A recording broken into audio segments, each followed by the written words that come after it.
in terms of yoga and the brain is because your body and your brain work better when they're clean. Even if it did fail, I knew I could always go back to corporate and find a job. Teaching cafeteria workers who work so incredibly hard, teaching them about handling fresh produce, how to get more fresh produce into the schools. You need to tell people, bring a coffee to Coffee and Crystals. But sometimes you need an intervention. You need a surgery, and that's okay. You get your surgery, and then you use all these other modalities in the Ayurveda to prevent things from coming back.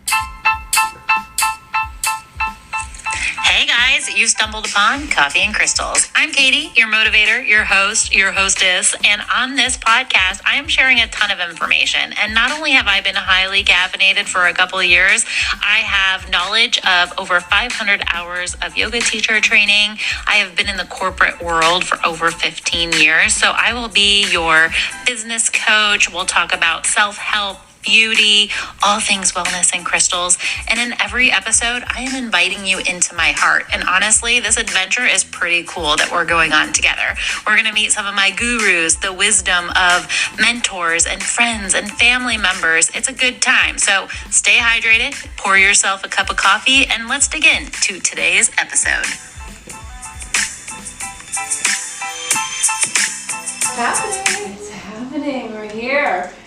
Usually it's Coffee and Crystals, but it's Valentine's Day. So it's rosé and crystals.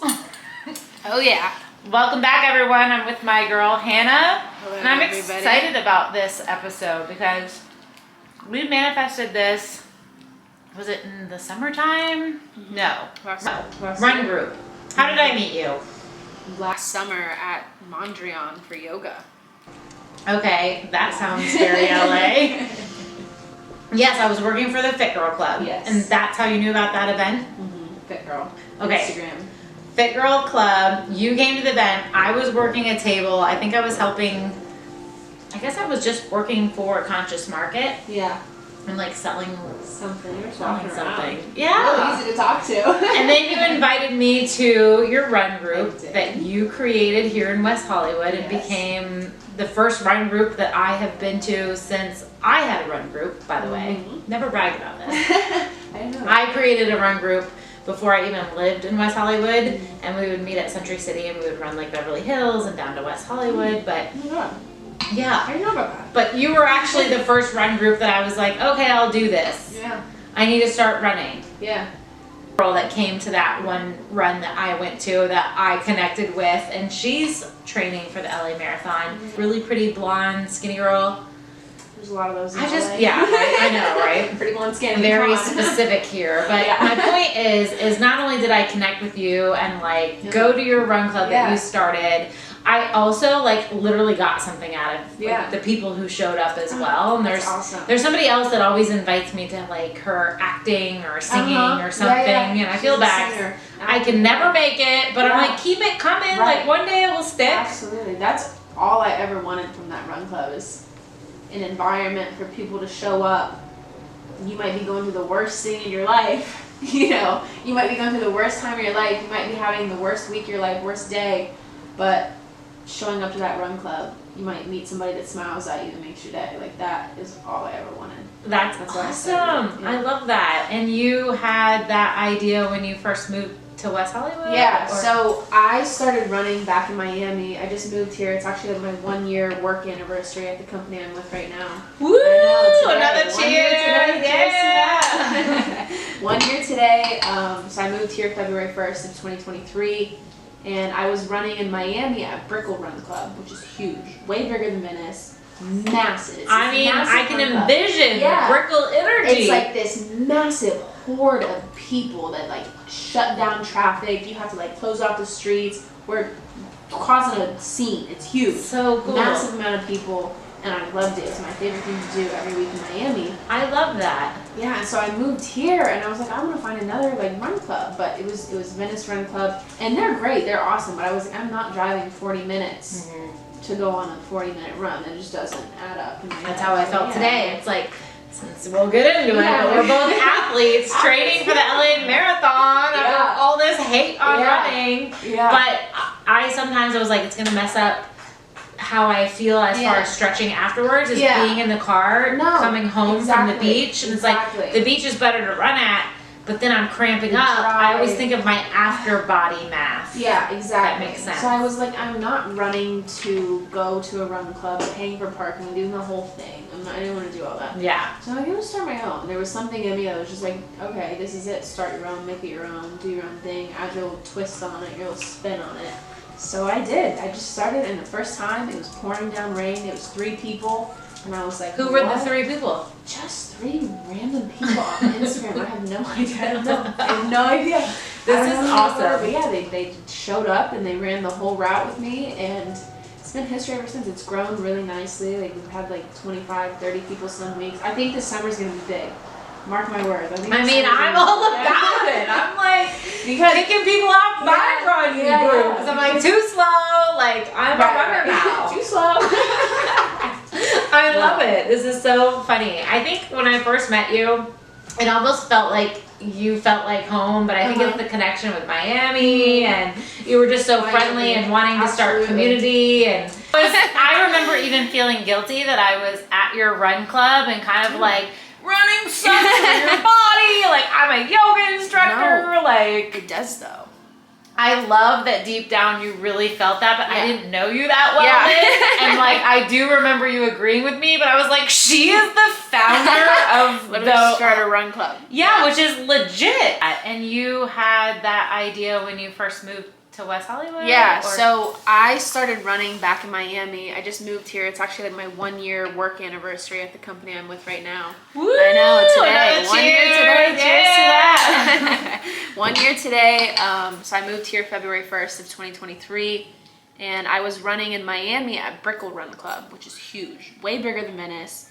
Massive. It's I mean, massive I can run club. envision Yeah. Brickell energy. It's like this massive horde of people that like shut down traffic. You have to like close off the streets. We're causing a scene. It's huge. So cool. Massive amount of people, and I loved it. It was my favorite thing to do every week in Miami. I love that. Yeah, and so I moved here, and I was like, I want to find another like run club, but it was Venice Run Club, and they're great. They're awesome, but I was like, I'm not driving 40 minutes to go on a 40-minute run. That just doesn't add up in my head. That's how I felt Yeah, today. like, It's like, since we'll get into it, Yeah, but like- we're both athletes training for the LA Marathon. Yeah. All this hate on running. Yeah. But I sometimes was like, it's going to mess up how I feel as far as stretching afterwards. Is being in the car, coming home from the beach. And it's like, the beach is better to run at, but then I'm cramping up. I always think of my after body math. Yeah, exactly. That makes sense. So I was like, I'm not running to go to a run club, paying for parking, doing the whole thing. I didn't want to do all that. Yeah. So I'm gonna start my own. There was something in me that was just like, okay, this is it. Start your own, make it your own, do your own thing, add your little twist on it, your little spin on it.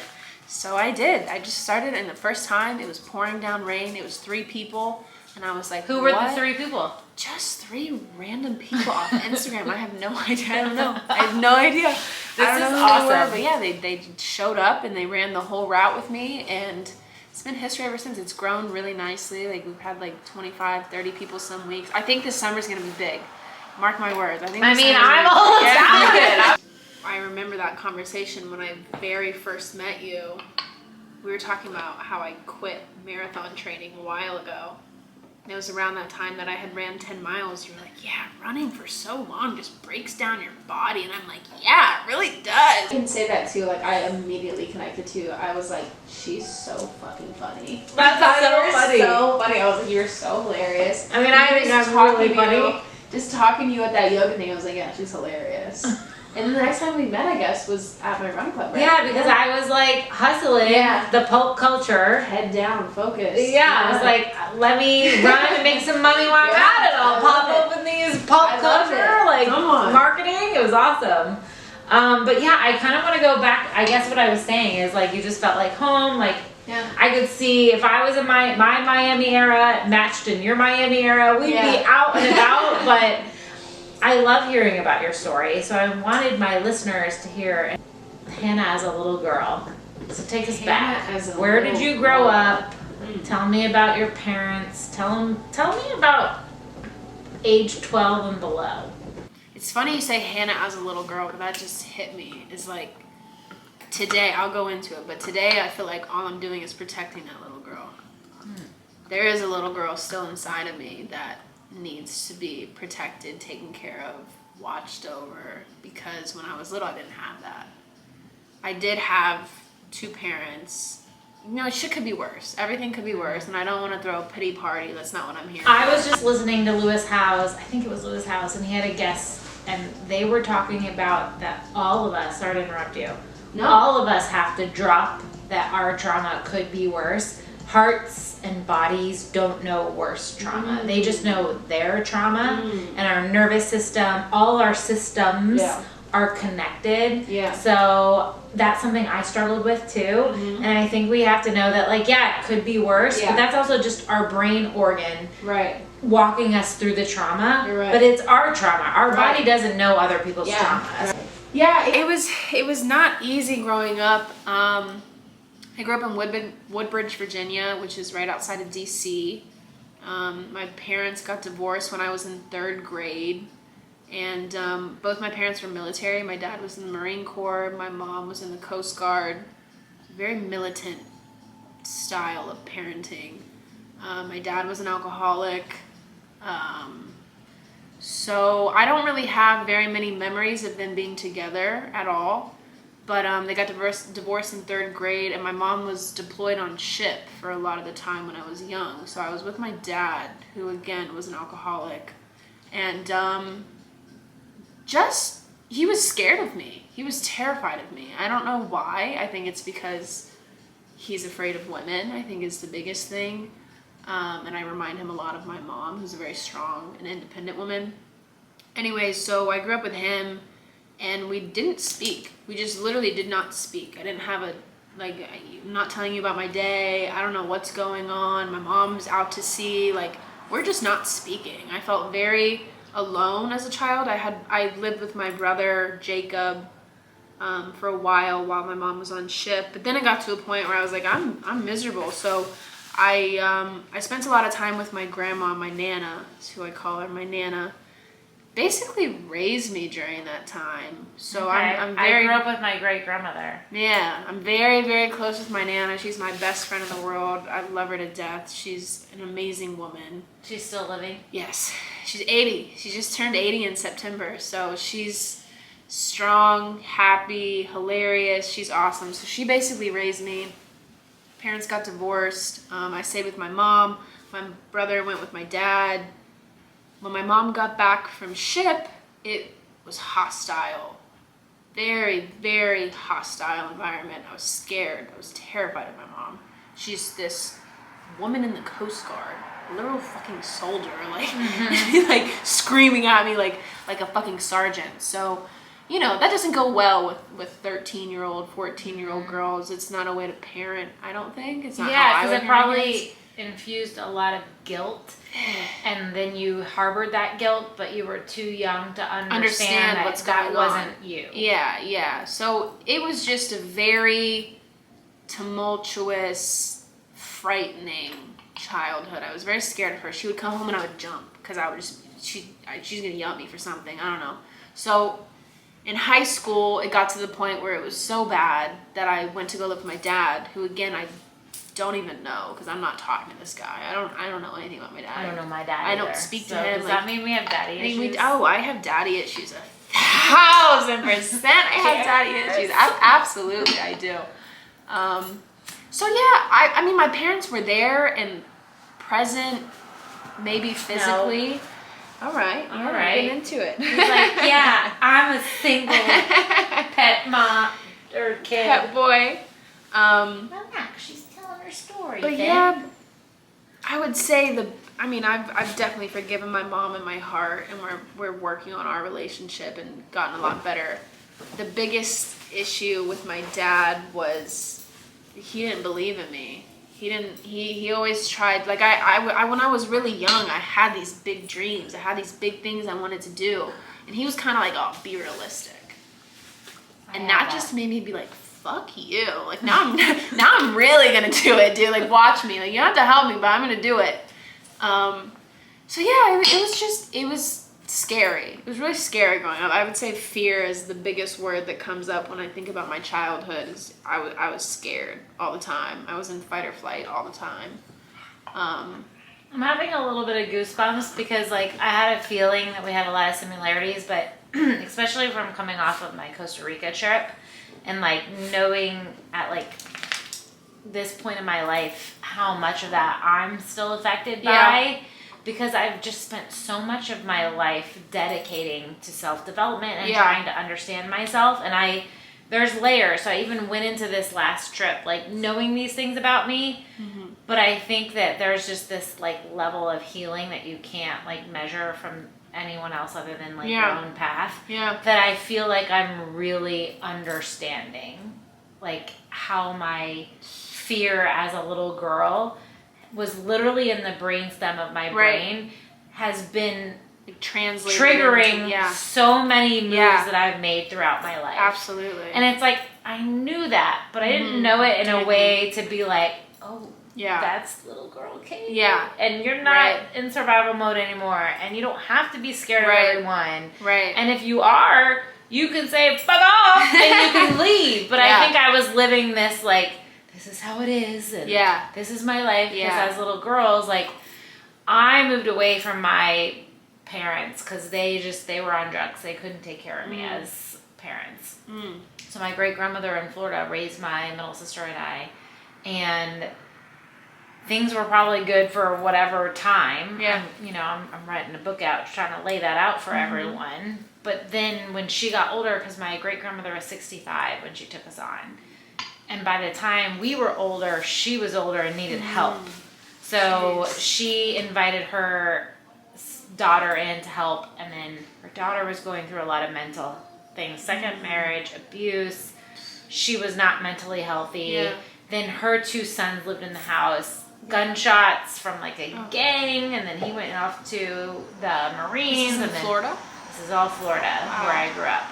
And then my other cousin was just, I don't know, daddy issues, and there was so much abuse in that home, and there was so much fear, which kind of brings me to back to our running point. Like, that's how I actually, which I don't think we got into this, so I did a good job of telling you how I wasn't a runner, but clearly I had resonated with running to even show up to your run group.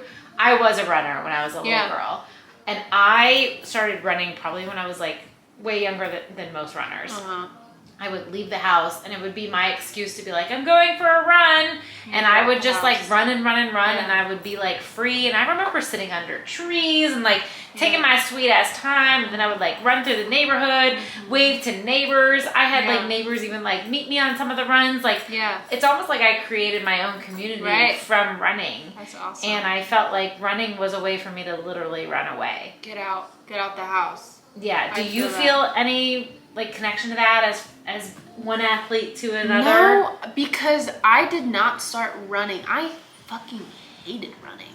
I hated. So you were authentic. Running. I was like, I hate it now. But I used to be a runner. I hated running. I mean, so I've been an athlete my whole life. I played D1 rower. I was a D1 rower at University of Miami, but I played lacrosse for 10 years before I went to college. I mean, that doesn't involve running, but you're playing a game. It's not just like this constant running. I do resonate, however, with, like, just needing to be out of the house. Yeah. I needed to be out of the house, and I worked my ass off, and I would be in school. I was obsessed with school. I was a nerd, all that. But no, running for me did not start until I stopped rowing. So it's very new to me. It's very, very new to me. I would say in the past 2.5 years is when I really started. Hey guys, I wanted to talk about my number one staple in my morning routine. You've heard me talk about it before. It's from Body Health. It's the greens that I put in my water before I have anything else. No coffee, you heard me. This comes before coffee. So my friend Jenny, who is my Reiki healer, she got me into this brand. I have been using it for almost 2 years. I forgot this stuff when I was on my holistic practitioner retreat in Costa Rica, and in one of my healings, my practitioner literally told me that my body was craving green apple and that I needed to have more of that. This is based with green apple, so it tastes like really yummy. It's not sour. It has 10 servings of fruits and vegetables in every scoop, and it has a strain of amino acids in it as well. So 8 essential amino acids are added in this. I'm telling you, I can tell when I don't have my scoop of greens. I'll drop the link in the show notes. College was so hard for me. I couldn't focus. My brain was everywhere, but it was also my vehicle to get the hell out of Florida or my hometown. Yeah. Florida State University. Florida State. Go Noles. Look at our rivals. Oh, Look at you, baby. I always felt more like rivalry with Yeah. the freaking Gators. Miami, it's like you didn't like, and they're definitely enemies, and those football games would get rowdy back in my day. Yeah, Like, yeah. Miami was always known to, like, throw things at you, like, hurt you. Yeah, exactly. But I still was always, like, angry at the Gators, not Miami. Miami was like a party, and they might fight you, whatever. Just a good time. Yeah, exactly. Loved football games. Getting to college was really hard for me. School was really hard for me, but I love how you said you were a nerd and you took your studies seriously. And let's talk about that, because I think a lot of times, I remember my own family members, they didn't freaking believe in me. They're like, you're never going to get to college, your grades aren't good. I think they just expected me to be like my parents and mess up. So that motivated me, similar to what you said. Like, oh, okay, you don't think I'm going to make it? I'll make it. That literally motivated me to get good grades and go to college. Right. But I also really struggled with school and didn't get scholarships and ended up getting into a lot of financial issues from loans, but you, so real. You have a different story, and I think it's motivating and inspiring, and I'd love to hear a little bit more about it. Yeah. Like I said, my home life was just very tumultuous, lots of things going on, but I've always been smart. Like, that's something I'm blessed with. I was always very good in school. I was always it was easy for me. I wasn't studying like that much. Like, it was just easy for me. Straight A's. I'm taking all the AP classes I can, just for the sole reason that I wanted to get into a good college. I didn't want to just go to some mediocre college. I didn't want to go to some in-state college. I didn't want to just go to community college. Like, no. The whole reason I was doing all these AP classes, extracurriculars, Model UN. Do you know what Model UN is? It's a debate team over politics. Like, I wanted into one of those this year. I want to talk politics. No, but I do this year. I'm doing all these extracurriculars because I'm like, man, like, I got to get out of here. I'm in Woodbridge, Virginia, like, shitty city. I did not want to be there. So yeah, school just always came very easy to me, and I kind of took that and ran with it. Literally. I took that and ran with it. I used all the money that I saved up my money working in hair salons. I worked at a hair salon in high school. I've never worked in a hair salon. I was a shampoo girl. Oh my god! I love this for you. And I like paid for my SAT prep courses because I wanted to get a perfect score. I wanted to have the highest test scores, the highest grades. Like, I was obsessed with my GPA. I graduated with like a 4.8 GPA in high school. Like, amazing. ridiculous. I was ridiculous. I was an absolute nerd. I didn't care because I knew the light at the end of my tunnel was college. I could get out the house and you can't tell me what to do because I'm on my own. Another thing That's you what I said, that how did you even know? How did you know to keep researching about scholarships? Because didn't you have like 75 something essays written? Or tell me about that.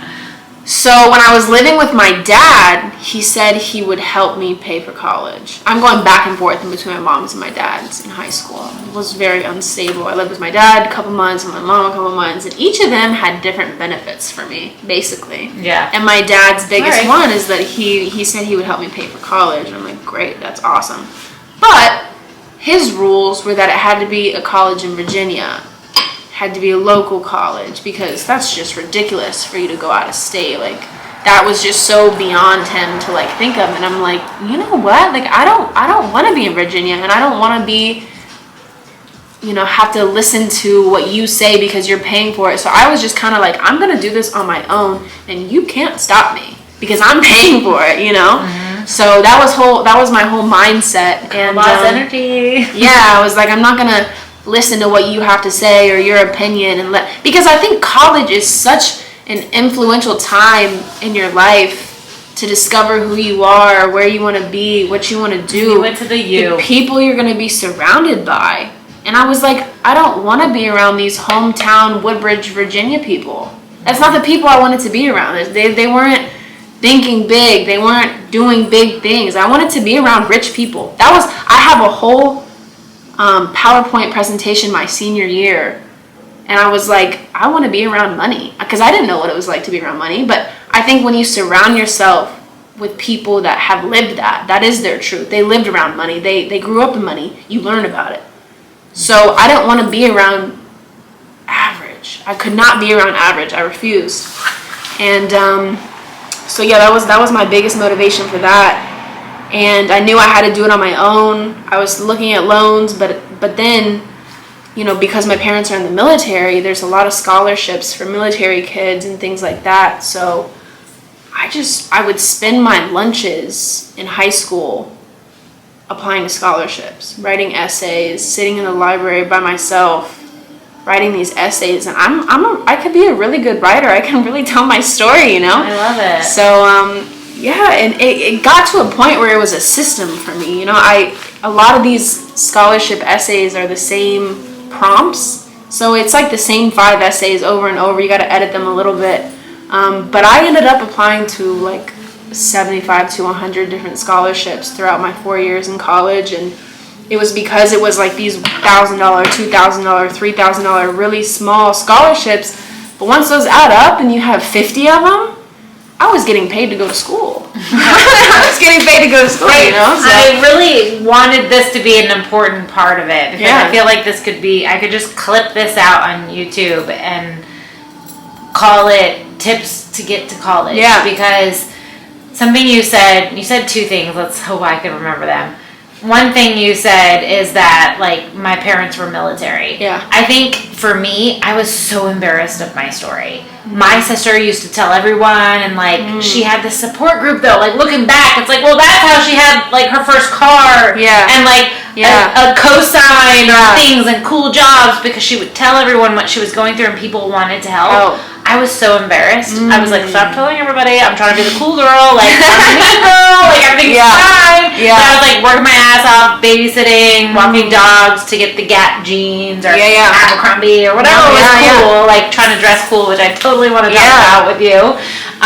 But I was embarrassed that she would say stuff. But then, if you're listening and you need scholarships for college, like, listen to what this girl is saying. She used her story as a way to get ahead, but, like, individuality is so important. Find your niche. Stop worrying about what everybody else is doing and understand how powerful your story is. Absolutely. Our trauma is, like, so, like, it's like a pendulum. Negative, positive, negative, positive. Our trauma sucks. And our good times are, like, the joy and the happiness. But how can we, like, utilize both sides to tell our story? And that's what makes us different. Absolutely. That's how Hannah and I can connect today. We both had this, like, weird, like, connection. Have to be strong girls at little girl age. And there's so many people that have experienced what you've experienced. And it's a good way to get money for college. Because I pulled out a lot of loans. Take advantage. And honestly, like, my whole experience could have been paid for. Are you kidding me? I was a ward of the state. Like, people don't even know what that means. It's basically a legal orphan. And all of this could have been paid for, but I pulled out the loans and I did have somebody helping me, Jenny, and she got my first car. She did so much. She's still doing so much for me. But, like, I don't think I was telling her what I was doing. Like, what I think is so cool about your story is, like, you did the research. So let us be the research. I also think there's this element which people don't know about. If you want to start your own business, tell your own story and look for scholarships to get funding for your business as well. So absolutely. Grants, scholarships, all that. Like, there's so many people out there fundraising. No matter what. No matter what business is a thing. Right. There's so many things that you can go if you do the research. And it takes time. It takes effort.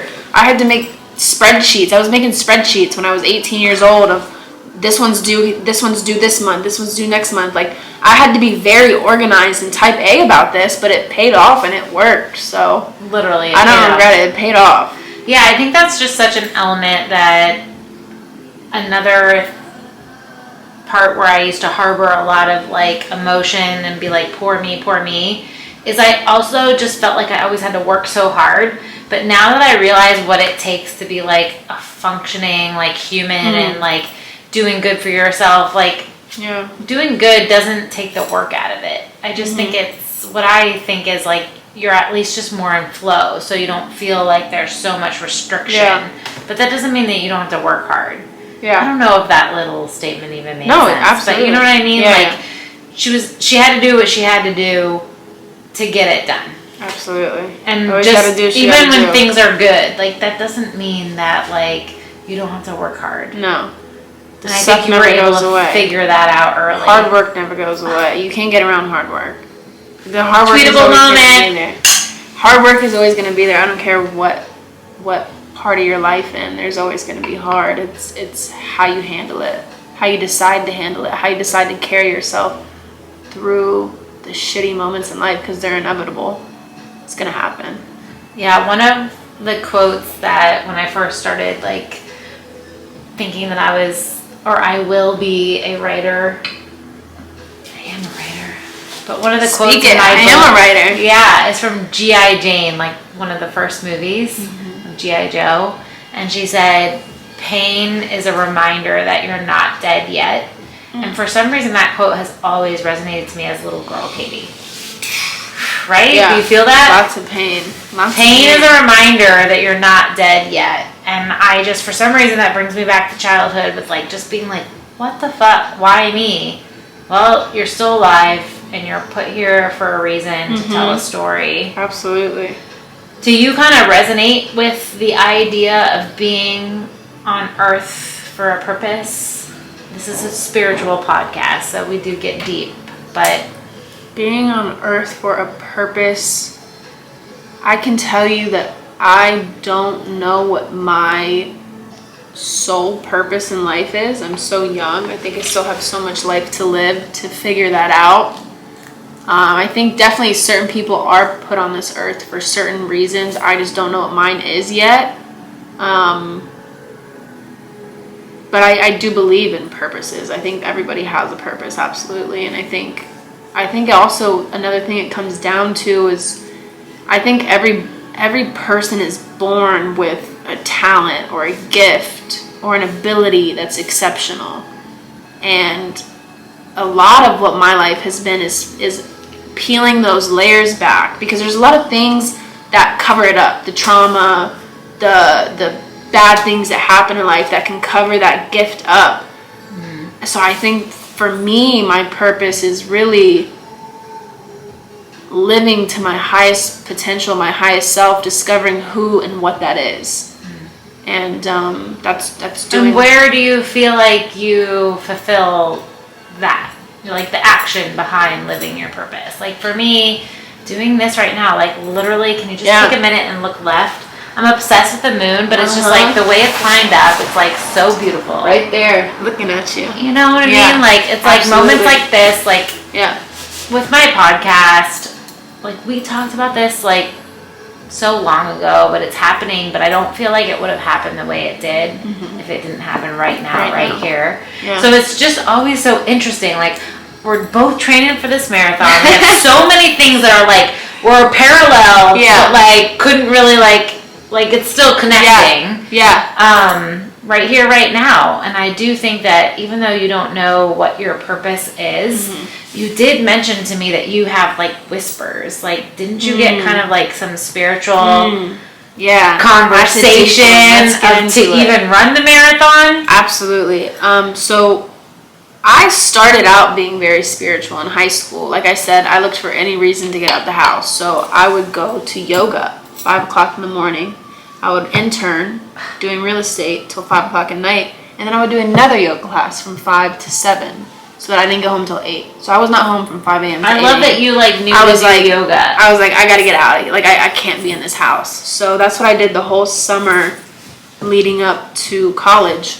And that's what got me to be spiritual and learn what it means to be in a meditative state. So I started out with that. That's why I started out. I'm so happy that yoga did that. That's how yoga brought me back to spirituality. Absolutely. It did a lot for me, and I met a lot of incredible people. But this past year, since I've been in California, I never thought I would be this person. I was not raised religious. It was never forced upon me. It was never taught to me. So that's how I know it's real for me. I love this. I have built a relationship with God, with Jesus, Christianity, the church, all that. Like, I saw you were somewhere that was a non-denom. Mosaic, yeah. It's I worked at a restaurant called Mosaic in Tallahassee, Florida. Yeah, it's Mosaic on Hollywood and La Brea. I want to go with you. It's incredible. I'm going with you. It's incredible. Gotta rearrange my life. I'm going with you. So I was, my brother actually got really into Christianity maybe 2 years ago. Me and him are close, and I was just kind of like, what is he doing? Like, I was like, just kind of curious. Like, what does he have going on over there? So I started going to a couple different churches. I read Tao Te Ching. It's a link it in the show notes. Not Buddhist. It's not. I love Buddhist stuff. That got me into religion again. Tao Te Ching. I know I'm saying it wrong. Okay. It's a religious book. It's a religious book. Yeah, it's Tai Chi. What are they talking about? I'm like looking. Well, what's Buddhism talking about? Well, I'm like looking at all these religions. Like, what do you guys have going on? Like, what's happening out here? What's happening? Yeah. So I went through that little phase for a little bit.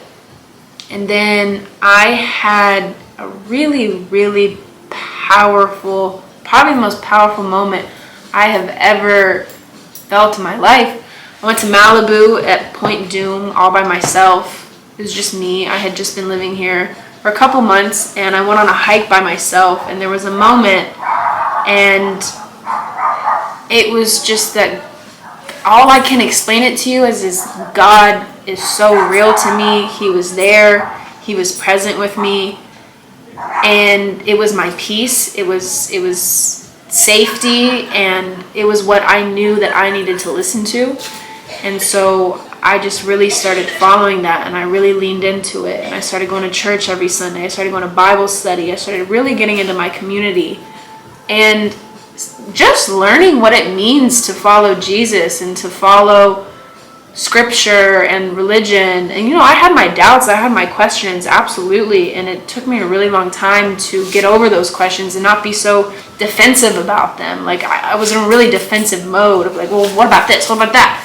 I kind of got over that, and I found peace in it. I found a really comforting sense of just God. Like, there's God in me. That's all I know. God's in me. God's with me. He's been with me since day one, and I just found him. So going back to the marathon, yes, I had a moment. It was October 23rd, 2023, and I know this because I have it written down in my notes, because it was such a real moment for me that God told me, you need to run a marathon. He said, you need to run this marathon, and I cried. I cried. I don't want to run a marathon. Oh, you're crying. I'm in the whisper, like, you're just getting the whispers at this point. Yeah. I'm like, what the fuck? Because I knew what it took, because I was doing my run club, and I was running, but nothing crazy. You were promoting running, so God teed you up to get he got me ready. You weren't just doing yoga. Exactly. He got me ready for it, and I know why, and I know now why. It's a huge thing to take on. Alright, that's God. Okay, that's God, hey!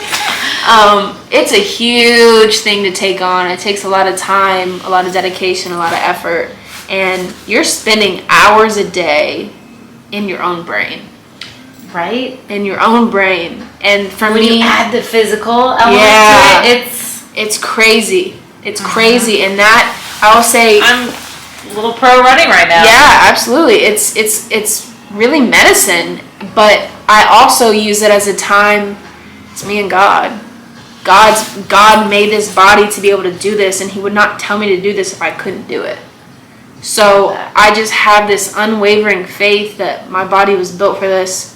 God told me to do it, and I'm sticking with it. And because I'm talking to myself like a crazy person on my runs. I'm talking to myself. Yeah. Like, I look so crazy. I have my AirPods in, but I'm like, yeah, like, finish line, just go to the finish line, like, keep going. But it's me and God. It's me and God talking, and it's a really, really powerful time. It's a really healing time to spend time with myself, pushing myself to my absolute limits. It's fucking crazy. So freaking powerful. Thank you so crazy. much Yeah. for sharing that. Yeah. Take it too. I think it's so cool that you're just able, when you were younger, to make a plan and go at it. Absolutely. I was always a huge planner. I was planning out college, my career, everything since I was like 12. Real estate is what really stuck with me. I remember in the middle of the night scrolling through Zillow, feeling that's You told me this. This is yeah. so, like, okay, so you Yeah, really were, like, I was into... really into real estate always. It just always, like, was very drawn to it. It was always very interesting to me. And the price tag on these homes was just mind-blowing to me. I was very middle class. Like, I wasn't poor, but these price tags were just mind-blowing, and the amount of money you could make. It's actually funny, my Nana would have me watch $1 Million Listing New York with her. That was like one of her shows, Housewives. We were watching all the reality shows on E. And $1 Million Listing was my favorite one. And I would see how much money these agents were making. And I'm like, dude, like, I need to go do that. But yeah, and I just loved real estate. So, I made a plan very quickly. Graduated, I majored in real estate, minored in architecture. And now currently you're working in real estate. Doing commercial real estate. What is that like in LA? Fucking fantastic. It's awesome. It's the best city in the world to be in for real estate, I think. I did residential real estate in Miami. It was cool. It was sexy. It was fun. Got to see the cool houses. Got to be in the scene. Cool. But I think LA has just a level of wealth that you cannot find anywhere else. It's crazy. It's crazy how much money these people have. And to be surrounded by that, number one, you learn so much. Number two, there's just so many more open doors and opportunities that you wouldn't find in a city like Woodbridge, Virginia. Yeah. You know what I mean? So I knew from day one I had to be in a big city. LA was always it for me. I knew LA was like the number one city I wanted to be in. See, I just landed in LA, but really? you like knew you wanted to be here. I think that's my problem with LA sometimes. Like, I really something I'm still working on because I feel how long like have you I been love. It's 3.5 years. Okay. August was 3.5 years because I moved in August 2020. Oh, in the pandemic. It just felt like it was always just situational that I ended up here. Really? But now it's like I do like living here. Yeah. But like last year was so traumatic for me that I was like blamed everything on LA for so long. But now I'm like, LA's kind of cool. LA's got a lot to love, and I've only been here for a year. Somebody told me when I first moved here, you have to give LA 5 years. There's a lot of people who are gonna fall out first year.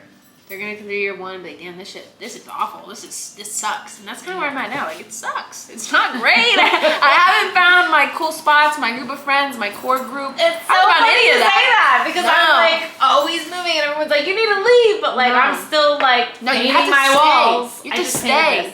Stay. We're staying. Because run away and okay, you have to restart. Find a new group of friends. Find a new favorite coffee spot. And that's cool and that's exciting. I have so many things that I like about this place. And I just painted. I was trying to tell you that earlier. Looks great. Like, just painted. Just did a mural. Like so many things going on. It looks great. I can't be moving right now. You can't be moving, but staying in something is where you. I think LA has so many like hidden pockets, hidden scenes, hidden groups that you really have to stay to find. You're not just gonna find it your first year. I mean, I found you organically, right? Like it's last summer, and I'm just now having you over. Absolutely, and it's been a year. See, so can you imagine what's gonna happen in 5 years? In 2 more years for you? We're gonna be in a helicopter. It's gonna Come on, exactly. Or you're gonna have me at some cool freaking house of your clients. Yeah, I'm gonna be teaching a yoga retreat or a live podcast. Absolutely. Oh my God. Absolutely. Possibilities are endless. The possibilities are endless. The sky is the limit. There's no limit. And I don't think any human mind is limited. I think if you have the capacity to unlock, if you can envision it, it's real. If you have the power to envision it, if for me it's God, if God gave me the vision to envision what I'm doing here in LA, it's real. I wouldn't be able to envision it if it wasn't. So whatever dreams you have, if you can clearly sit there and be like, yeah, this is what it looks like, it's real. I love that you said that. So that in like yoga talk is manifestation, and that really became a powerful tool as a teacher teaching through meditation. Yeah. Do you meditate? Yeah, I do. I have to. What's your practice on that? Is it daily? It's not daily, but I will tell you, when I first started meditating when I was young, I would get so fucking mad. So mad. I would sit there and be like, I don't want to sit still. Like, I'm like mad. Like, I had so much anger in me that I could not even sit still in my own brain for 5 minutes. Like, for me to get past that was so hard because I was so angry. I was like, fuck this. I want to fucking meditate. I'm so mad. So fucking mad. I don't want to sit still. I love when that like Virginia girl comes out in you. My body was just angry. And that tells you a lot. But I definitely did get to a place, and nowadays, I'm a little bit more calm. I've kind of gotten over that a little bit.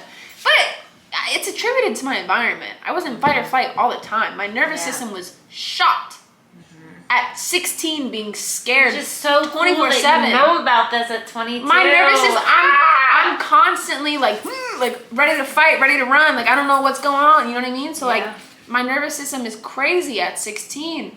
So when I finally was able to step away from that in college, and I'm not in that environment anymore, I was able to settle down and really get into my brain and sit with myself and figure out who I am without having to fight. I don't have to fight. I don't have to run. I don't have to cry. I don't have to worry about anything. Like, it's me. I got me. You know? Hannah, you're like blowing me away. So God led you here. Is there any other mentor or person in your life that you can turn to that can motivate you? Or is it, it sounds so internal with you. You have a gift. It's very you have a gift internal. of motivating others. You're motivating me right now. Really? Yeah. That's awesome. I hope that I am. I mean, yeah, my Nana is my best. I've mentioned her 10 times. My Nana is my best friend in this world. She's given me so much love. Like, she's the one that poured love into me when I needed it the most. And that was the most Grandma girls beneficial thing I could have ever had growing up. There's not, because if I didn't have that, I would be a bitter, mean, angry person. You know? So I think love is really important. I'm blessed to have my brother, who I said was the first one that started following Jesus, and I kind of followed in his footsteps. I do have my brother to talk about religiously. But other than that, no, it's me. It's me being like, I know that I have this vision in my head of what I can achieve in my life and what my highest potential is, what my highest self is.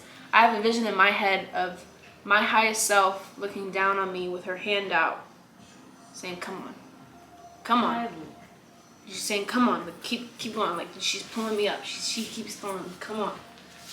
And that's what's gotten me through so many moments in my life of like, this isn't where it ends. This isn't where it stops. Come on. And who is she? I'm learning who she is. I'm figuring out who she is. She's that inner roommate. Yeah.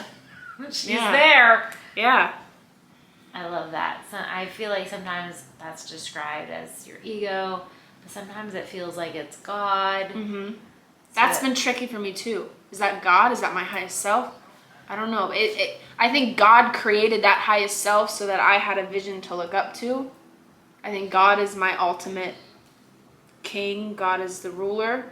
But there is this highest self that I have known since I was young, since I was 12 years old.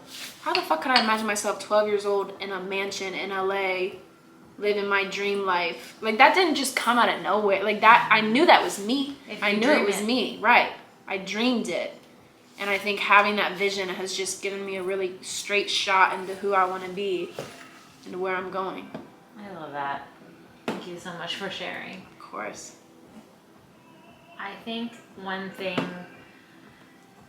that the inevitable conversation is single life in LA. I wanted to discuss with you. We're both the single ladies.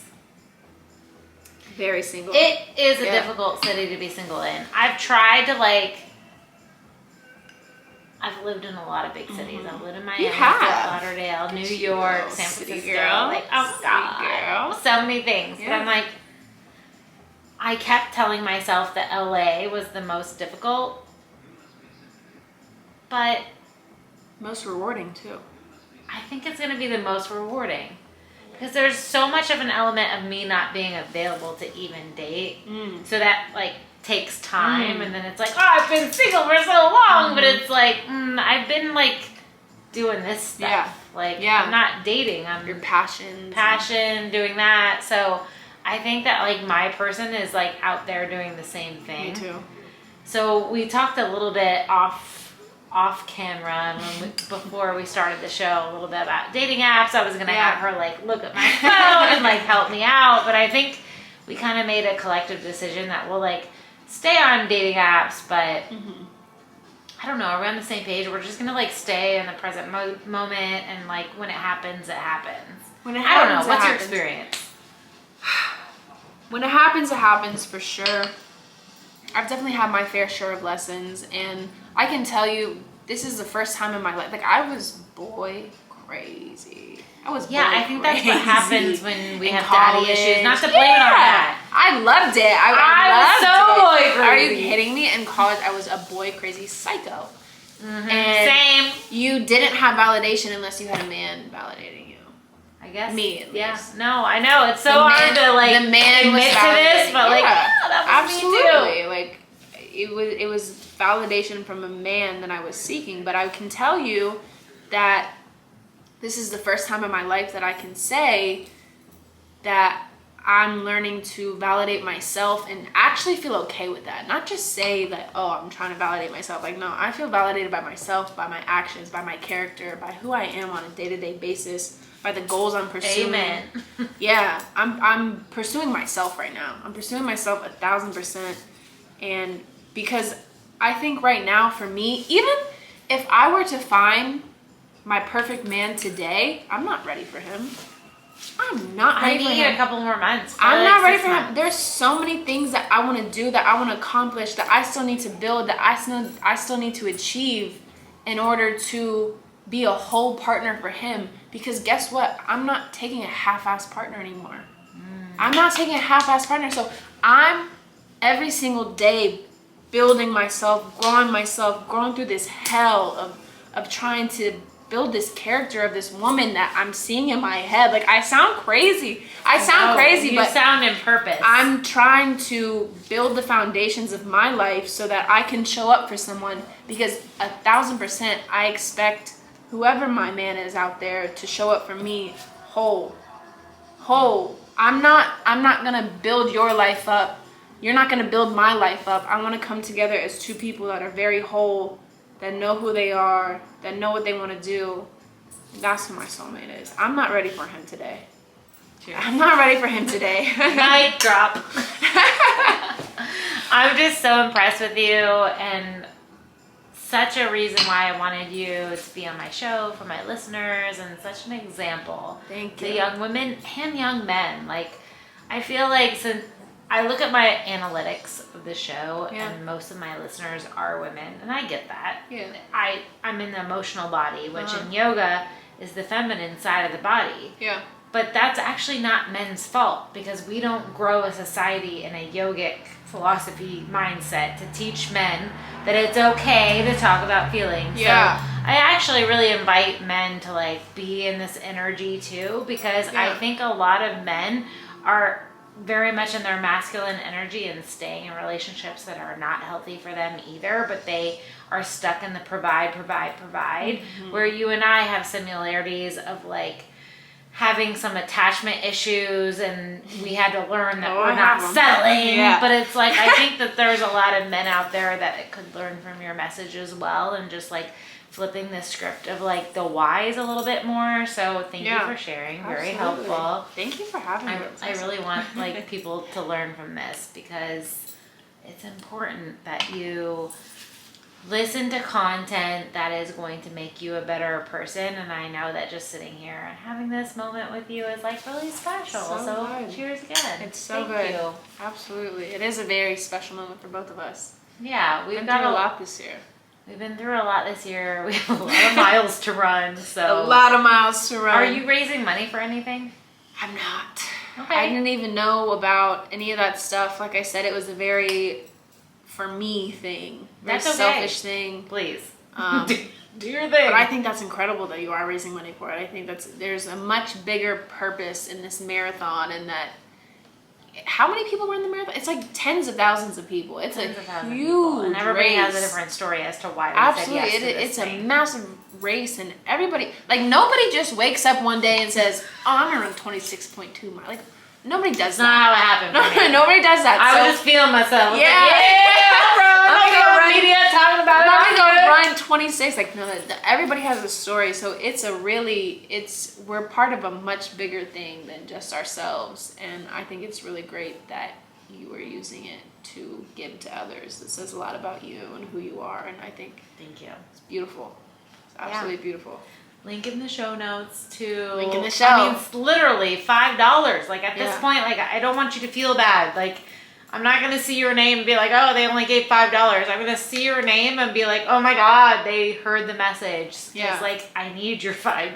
Yeah. So like instead of getting a coffee tomorrow, and if you're listening to this, like, or you could even Venmo me and just trust me, that's gonna go into the account, because my goal for the LA Marathon is to be able to, I want the person to go to rehab, but I think what the person really needs is 6 months worth of coaching afterwards, so that they can really have support, that cheerleader, that little roommate to keep them on track. And that's what I'm raising money for. So thank you for supporting.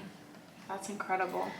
Okay, to end the show, there's so many things that we could probably continue to chat about, but to end the show, you talked a little bit about not knowing your purpose, but you are definitely someone that seems to be living in purpose. Like, intention is a thing. You know your goals. You know, like, even your story of knowing you wanted to get through college and that you were gonna like fundraise for yourself. You live a life in purpose. So for someone who is similar to you that doesn't know their purpose, share some action plans. Yeah.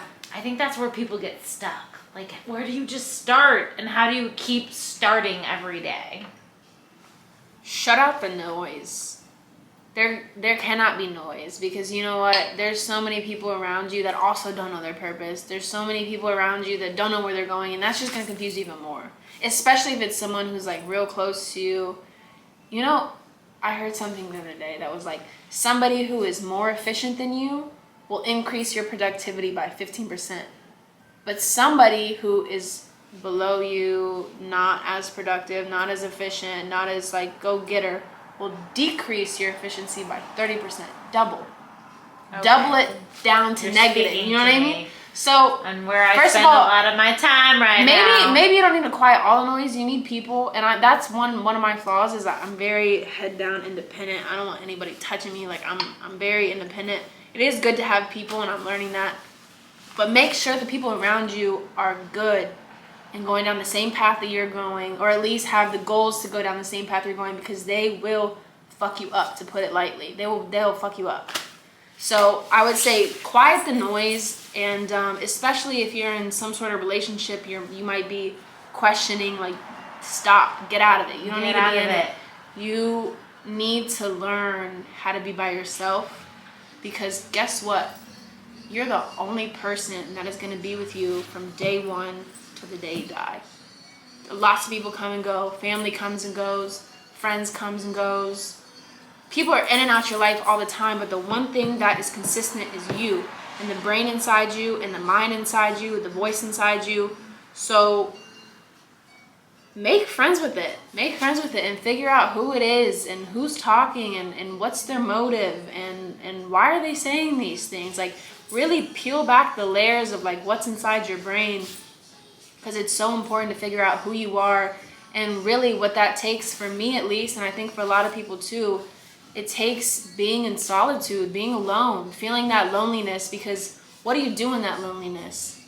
Are you seeking validation? Because maybe that's what you'll learn. Maybe that's what you'll learn is like, man, I'm lonely, so like let me go hit up this boy on Tinder or like whatever it is. Yes. So like, but recognize that and be like, okay, I'm trying to fill some sort of hole with a random man that I've never met online. You know what I mean? So like, figure out these holes that you have within yourself and fill them yourself. Don't look for anything else. Don't look for drugs, alcohol, sex, people, whatever it is. Like, fill it yourself. Learn how to fill it yourself. And it, for me, this is embarrassing, but it takes talking to myself like a fucking baby.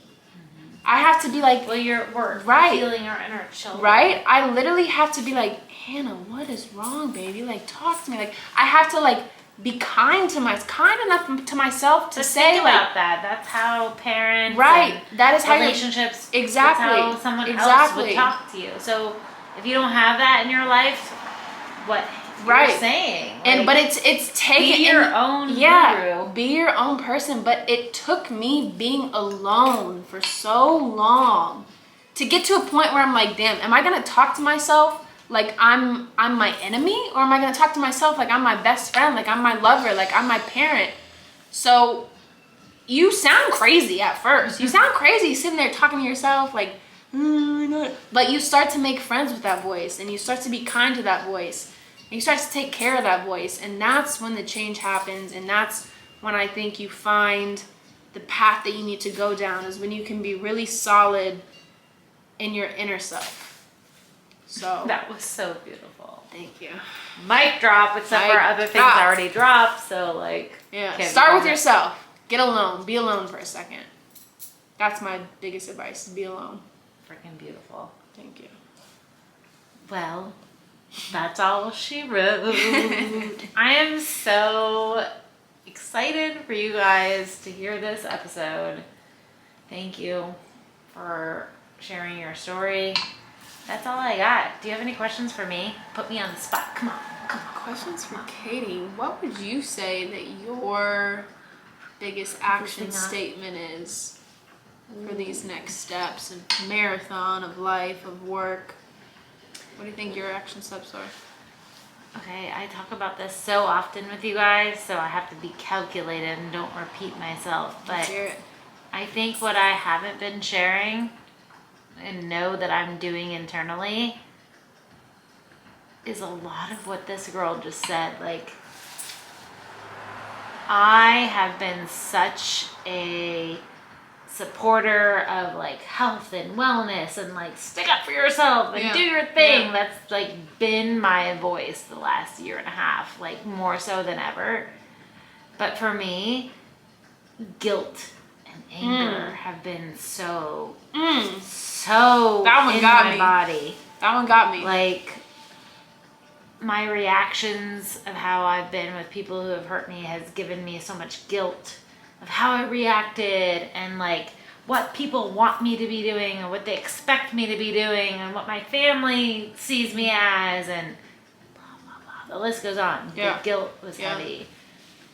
But the anger was also really heavy. Like, my first words, I didn't speak until I was like, I don't even know the age, but like way beyond when people speak. And I used to punch walls. I'm angry. I wish I was that cool. Angry. In my head, that would have been cool. Because I just would say, me too. And then I always saw myself as like out there and like I'm running a podcast. Like I'm in your face. But like honestly, no, I hold things in. So in these last couple of months, I think it's really cool that the action steps that I'm taking is I'm like, no, that doesn't work for me. Like, this is what I'm doing. Like, I'm not totally in line on the path yet, which is so cool that you guys get to be on the journey with me. But I have made strides. That's awesome. I'm so Like, proud of you. I literally I'm so will proud of get you. opportunities that will give me more money, which used to be my fix. Oh, you're going to give me more money. I'm going to be more important. I get a title. And now I'm like, no, that doesn't awesome. work for me. That's awesome. And no, I don't care if it's not approved. I'm still going to go. Like, I was just so stuck in that title in that corporate world for so long. And now it's starting to be in play that I'm looking out for myself. That's awesome. You got to take care of yourself, take care of that inner child, because if you don't, it's gonna stick with you for the You rest also don't have control of of your life. Yeah. Rest of your life, you're gonna search for things to fill the voids that little child within you is wanting. Mm-hmm. The sooner you figure it out, the sooner you figure out how to do it yourself, the better you'll be able to show up for other people. That's the thing that people don't understand. Yeah. I didn't understand. That's why Yeah. I can say people don't understand. Yeah. Like, the more you work on yourself and understand how you feel the most aligned, just think of what humanity is going to look like with you into it. Mm-hmm. And all the other people that interact with that. Like, you're in tune. You're in purpose. You might not know your purpose, but you're making action steps. Yeah. You know your purpose. Yeah. You're spiritually aligned. What a better life Right. than all these people Right. who are just going through the motions, living life, blah, blah, blah. There's a lot of them out there, but control what you can control. Girl, are you running tomorrow? Yeah, I'm gonna do a recovery run. What's I'm that? gonna do like 30 minutes, 45 minutes, something like that. Real slow, take it real easy, just to get the lactic acid out my thighs. Yeah. Every time I stand up, my thighs are like it hurts. Yeah. It really hurts. My body's in pain. I just ran 18.5 miles the other day. I didn't mention that, so that's why I'm in a lot of pain. Because we're athletes, we forget how important that No, is. my feet are bleeding. Like, it's disgusting. If you have a foot fetish, I'm not the girl for you, because I've got bloody toes. I've got blisters. I've got callus, like all that. My So, ankles are like rocks and disgusting. I like it. Like, my ankle is a Disgusting. crystal. My favorite thing to do, though, my favorite recovery is steam room. I Love the a good steam steam. room. It's good for the skin, I'm gonna good go for the tomorrow. I'm gonna go to joints, yoga yeah. and I'm gonna do the steam Hell room. yeah. Let's do it. That's awesome. Yeah, we gotta recover. Recovery is just important as... That's the thing. My last YouTube series was it last week's? Yeah, it was like recovering. You gotta Costa get on your Rica. YouTube. I haven't watched your YouTube. The one that dropped today was me like getting back into it. But the week before, I was in Costa Rica and it was all about the energy healing and yoga. So I really just like talked about the importance of the recovery, because we can't just Recovery is keep running. so important. The only reason that we're able to keep running is because we're doing recovery. Recovery is so fucking important, and if you don't do it, you The will... yin and the yang, people. No, seriously. Like, I used to not take it serious, and my knees were swelling up. Like, I was in physical pain to the point, like, not sore pain. Like, no, I'm bent over in pain. Like, I can't move because I was not stretching enough. I was not doing enough mobility. I was not doing enough weight training. Like, you have to take care of all ends of the spectrum when you're doing something like a marathon. We're kind of a big deal. Oh, All right. Yeah. Stay tuned. There's obviously more to hear from this gal. Absolutely. And thank you so much for listening. Thank you. We have to tune out now. We're gonna finish out Valentine's Day. I can't see the moon anymore. We've gone She's through gone. a moon cycle. She like left the building from my eye She's point. out. She out. That means we are due. Happy Valentine's. Happy Valentine's. Cheers. That was awesome. That was really good, I feel like. So good.